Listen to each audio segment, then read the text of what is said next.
السلام علیکم ورحمۃ اللہ وبرکاتہ۔ تحفہ یا علی علیہ السلام مدد۔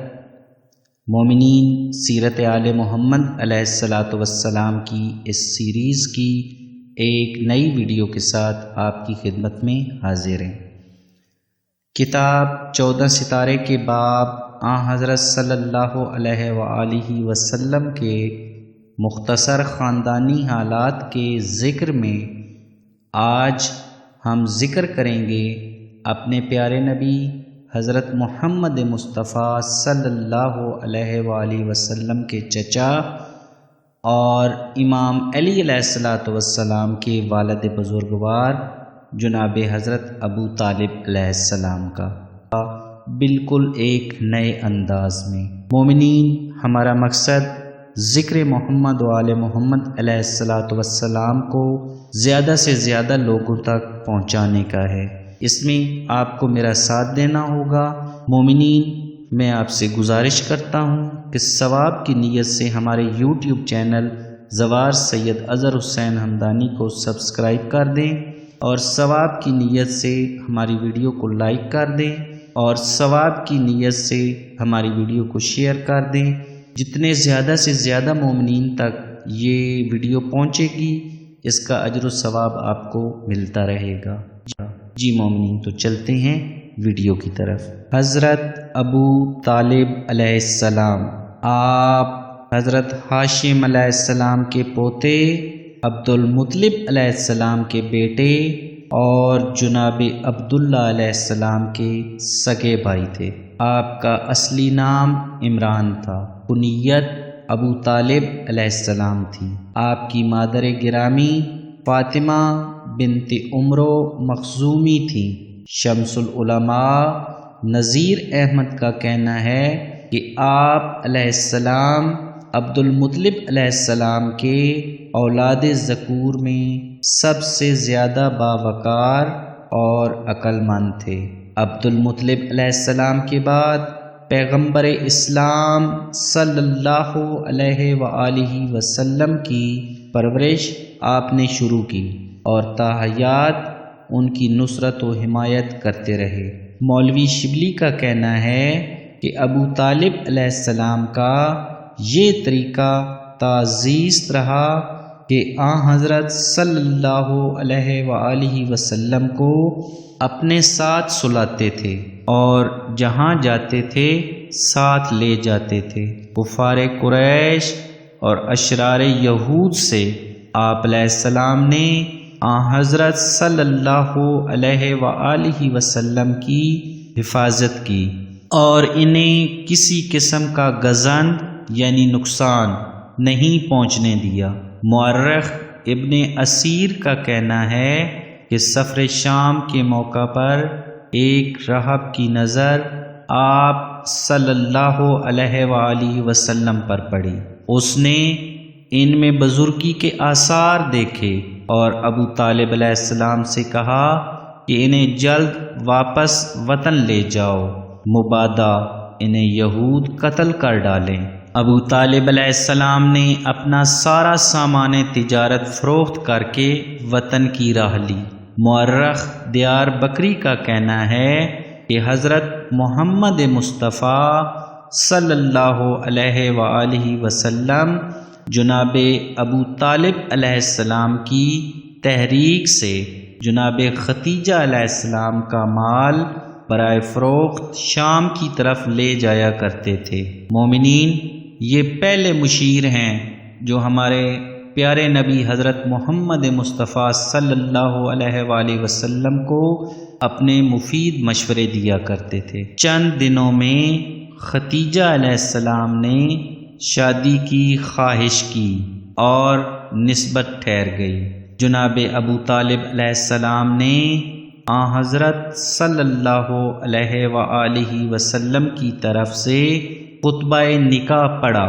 یہاں پہ مومنین، مصنف نے نیچے اس کا حوالہ دیا ہے، خلاصہ سیرت النبی پیج 99۔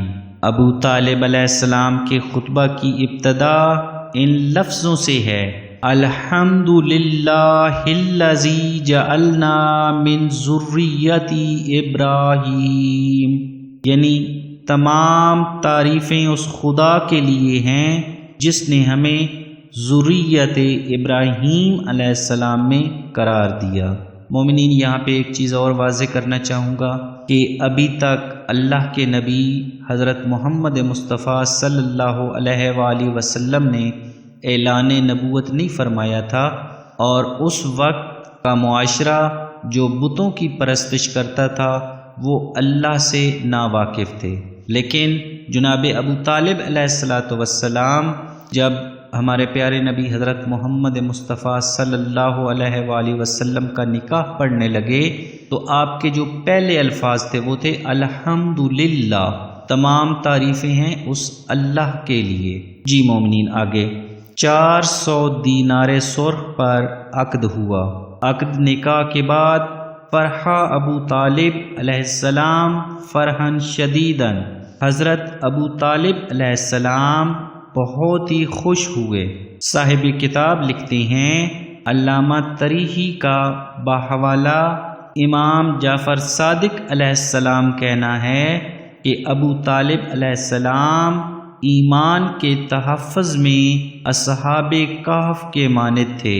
شمس العلماء نذیر احمد کا کہنا ہے کہ عبد المطلب علیہ السلام اور ابو طالب علیہ السلام دین فطرت کو مضبوطی سے پکڑے ہوئے تھے۔ علامہ سیوطی کا کہنا ہے کہ اِنَّ آباءَ النبی لم یکن فیہم مشرک، یعنی حضرت صلی اللہ علیہ وآلہ وسلم کے آباء و اجداد میں ایک شخص بھی مشرک نہیں تھا۔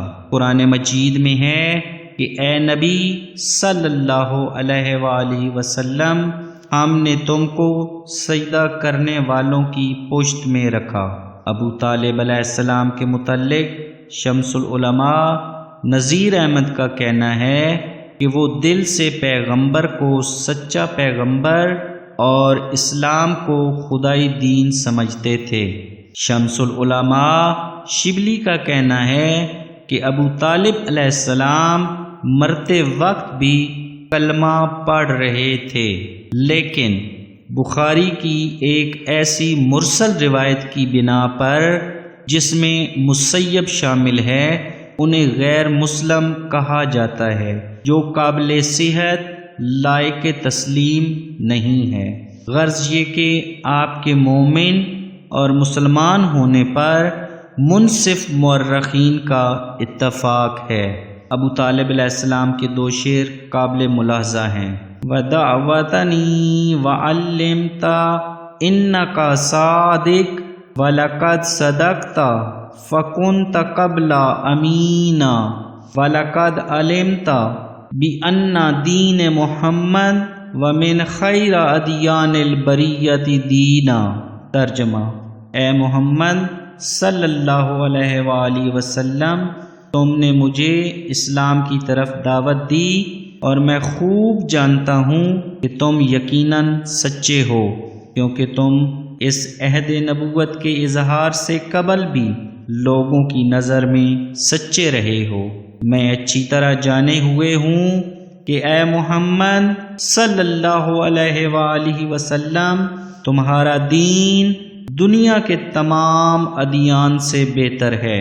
آپ کی بیوی فاطمہ بنت اسد تھیں جو ایک باسط میں ایمان لائیں، یعنی جب ہمارے پیارے نبی حضرت محمد مصطفیٰ صلی اللہ علیہ وآلہ وسلم نے اعلان نبوت فرمایا تو اس کے پہلے سال میں جناب فاطمہ بنت اسد علیہ السلام نے ایمان لائے، اور 4 ہجری میں بامقام مدینہ منورہ انتقال فرما گئیں، اور خود آپ کا یعنی حضرت ابو طالب علیہ السلام کا انتقال 85 سال کی عمر میں یعنی 85 ایئرز کی ایج میں شوال 10 62 میں ہوا، یعنی جب پیارے نبی حضرت محمد مصطفیٰ صلی اللہ علیہ وآلہ وسلم کو اعلان نبوت کیے ہوئے 10 سال ہو گئے تھے، تب جناب حضرت ابو طالب علیہ السلام کا انتقال ہو گیا۔ آپ علیہ السلام کے انتقال کے سال کو رسول اللہ صلی اللہ علیہ وآلہ وسلم نے عام الحزن سے موسوم کر دیا تھا۔ جی مومنین، کتاب 14 ستارے کے پیج 40 اور 41 میں جو مصنف نے تعارف جناب حضرت ابو طالب علیہ السلام کا بیان کیا وہ ہم نے آپ کے سامنے بیان کر دیا ہے۔ مومنین، ایک بار پھر میری آپ سے گزارش ہے، ہمارے یوٹیوب چینل زوار سید اظہر حسین ہمدانی کو لازمی سبسکرائب کر لیں، ساتھ والے بیل آئیکن کو پریس کر کے آل کا آپشن سلیکٹ کر لیں۔ مومنین، اس کے ساتھ ہماری ویڈیو کو لائک کر دیجئے گا، کمنٹ کیجئے گا اور اس کو شیئر ضرور کر دیجئے گا۔ یاد رکھیے، آپ کے سبسکرائب کرنے سے، لائک کرنے سے، شیئر کرنے سے آپ کا کوئی نقصان نہیں ہوگا، ہماری حوصلہ افزائی ہوگی اور ہم سیرت آل محمد علیہ السلام کی ایسی اچھی ویڈیوز لے کر آتے رہیں گے، اس دعا کے ساتھ کہ اللہ رب العزت اس ذکر کو میرے لیے، آپ کے لیے نجات کا باعث بنائیں۔ آپ سے اجازت چاہتے ہیں، والسلام علیکم، توفیہ علی علیہ السلام مدد۔